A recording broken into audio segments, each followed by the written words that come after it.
Question 2c.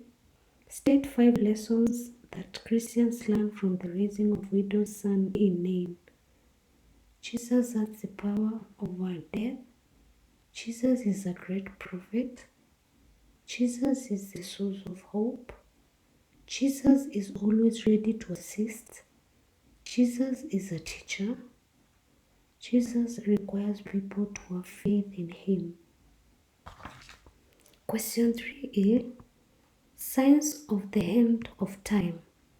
Strange things will happen. For example, appearance of celestial bodies. People will come claiming to be the Messiah. Jesus' followers will be hated. There will be famine. There will be war between nations. Natural calamities like earthquakes, sea tides will occur. Question 3b. Reasons why Jesus appeared to his disciples after resurrection. He wanted to strengthen their faith, to comfort them, to empower them to serve, to reassure them he was the Messiah, to commission them to be his witnesses, to tell them about the coming of the Holy Spirit, to bless them, to confirm the Old Testament prophecies had been fulfilled, to show there is life after death,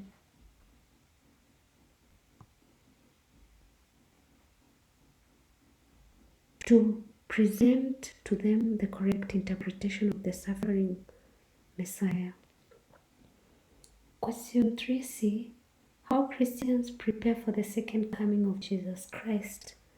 By praying and fasting, repenting, partaking Holy Communion, doing works of charity, living holy lives, practicing the Word of God, encouraging one another through preaching the gospel to others, confessing Jesus as their personal Savior. Question 4a. Paul's teachings on love as found in 1 Corinthians chapter 13. Love is patient. Love is kind. Love is not arrogant. Love does not insist on its own. Love is not irritable. Love does not rejoice on wrong. Love bears all things. Love endures. It is not jealous. Question 4b.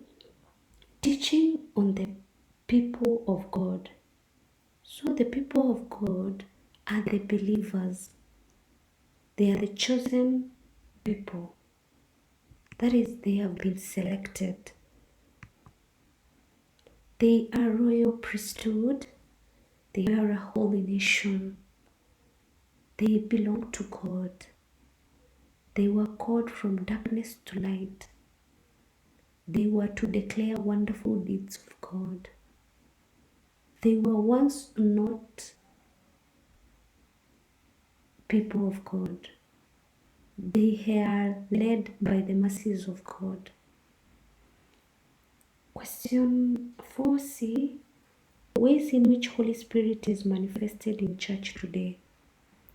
By speaking in tongues, through faith healing, through preaching the Word of God, through helping the needy, having ability to discern the spirits, by interpreting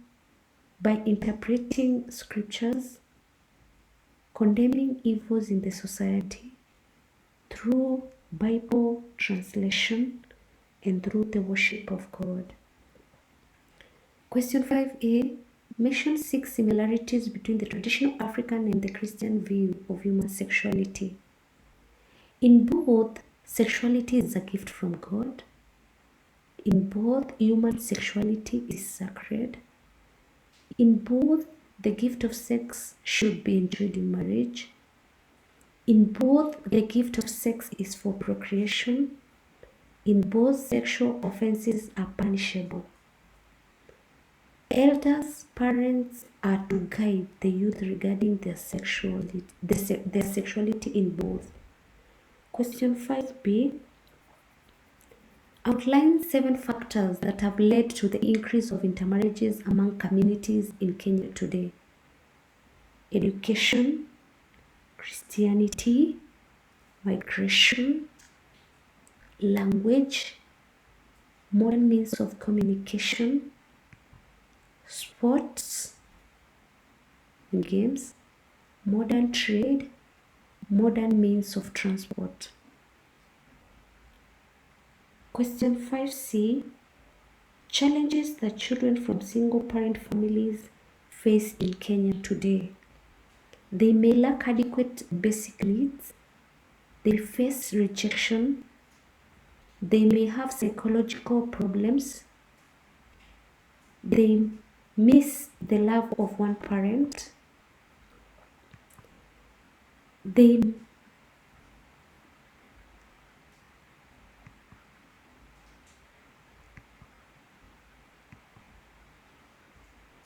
may be denied inheritance of family wealth. They face an identity crisis. They experience social stigma. Question 6a. List 7 ways in which wealth is acquired in traditional African communities. Through inheritance, payment of bread wealth, farming, trade, raids, using skills and talents, utilizing natural resources, receiving gifts, and marrying many wives. Question 6b. Explain the negative effects of the introduction of money economy in traditional African communities.